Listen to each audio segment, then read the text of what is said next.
اللہ ہی اللہ کیا کرو، دکھ نہ کسی کو دیا کرو، جو دنیا کا مالک ہے نام اسی کا۔ السلام علیکم ورحمۃ اللہ وبرکاتہ۔ آئیے ناظرین، اسپیشل نیوز میں 2 منٹ بات کرتے ہیں۔ ایک بڑی اچھی خبر میں اسے کہوں گا اور امریکہ کے مسلمانوں کو سیلوٹ کروں گا، امریکہ کے مسلم رہنماؤں اور لیڈروں کو سلام پیش کروں گا۔ جی ہاں، خبر یہ ہے کہ غزہ فلسطین کے مظلوموں کی حمایت میں، ان کے سمرتھن میں، ان کے درد کو سمجھتے ہوئے امریکی مسلم رہنماؤں نے وائٹ ہاؤس میں جو امریکہ کے پریزیڈنٹ جو بائیڈن کی افطار پارٹی دی جاتی ہے اور تمام مسلمانوں کو افطار کی دعوت اور افطار ڈنر دیا جاتا ہے، وہاں مسلمانوں نے جو بائیڈن کی افطار پارٹی کا بائیکاٹ کر دیا۔ نتیجہ یہ نکلا کہ وائٹ ہاؤس کو مجبوراً وہ افطار ڈنر کا پروگرام کینسل کرنا پڑا۔ سلام ہے امریکہ کے مسلمانوں کو، اور یہ ہونا چاہیے کہ ایک طرف غزہ فلسطین میں روزانہ سینکڑوں معصوم مارے جا رہے ہیں، چھوٹے چھوٹے بچوں کو گولیاں اور بمباری ان پر کی جا رہی ہے، افطار کے وقت میں، سحری کے وقت میں بمباری اور گولیاں چلائی جا رہی ہے، امداد لینے کے لیے لوگ مجبور، بھوکے فاقہ کرنے والے لوگ مجبوری کے حال میں ان سے کھڑے رہنے کی طاقت نہیں، امداد لینے کے لیے لائن لگا کر کھڑے ہیں، اور اسرائیلی آتنکوادی ان پر گولیاں چلا رہے ہیں، بم پھینک رہے ہیں، اور ان کو سب کو سپورٹ کرنے والا اگر کوئی ہے تو وہ امریکہ ہے۔ جی ہاں، اسرائیل کو پروان چلانے والا، بڑھانے والا، اسرائیل کا ناجائز باپ بن کر اس کی انگلی پکڑ کر اس کو آگے بڑھانے والا اگر کوئی ہے تو وہ امریکہ ہے، اور اس کا ثبوت ہے۔ ابھی امریکہ فی الحال ڈھکوسلے کر رہا ہے۔ ابھی دیکھیے، آج ہی ایک بڑی خبر آئی ہے کہ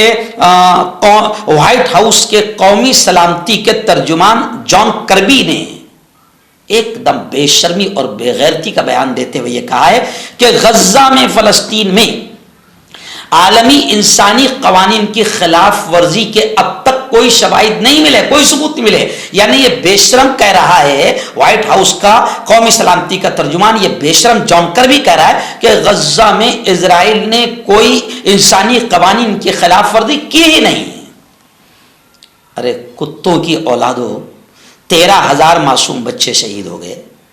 11,000 سے زیادہ عورتیں شہید ہوئی، 36,000 عام سول سٹیزنز، عام شہری مارے گئے ہیں، غزہ 98% تباہ ہو گیا ہے،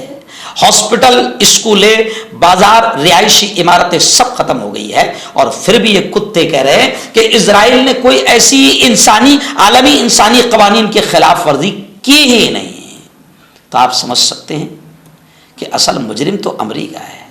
اصل سپورٹر، آج تک بڑھانے والا تو امریکہ ہے۔ تو امریکہ کے مسلمانوں نے امریکہ کے صدر جو بائیڈن کے افطار پارٹی کا بائیکاٹ کر دیا، اللہ ان کو جزائے خیر دے۔ ایسے ہی اب ہم یہ کہیں گے بھارت کے اور دنیا کے تمام مسلمانوں سے کہ رمضان کے اس مہینے میں کوئی خوشیوں کی افطار پارٹی نہ کریں۔ مجھے افسوس ہوتا ہے، بمبئی میں ایک پارٹی ہوتی ہے جہاں پر سارے ناچنے گانے والوں کو بلایا جاتا ہے، ظاہر بات ہے 70% یہ سب بے روزگار ہوتے ہیں، لیکن کروانے والے صرف شو اور نام کے لیے کرتے کہ دیکھو دیکھو دیکھو دیکھو پوری فلمی دنیا میری دعوت پر، میرے گھر پر چلی آتی ہے۔ اور اب ظاہر بات ہے کہ فلموں کے ناچ گانے والے آئیں گے اور ناچ گانے والی عورتیں آئیں گی تو وہ پردے میں آئے گی، وہ نقاب میں آئے گی، وہ حجاب میں آئے گی، وہ اسی اسٹائل میں آتی ہے جس اسٹائل میں وہ شوبس کی دنیا میں جاتی ہے،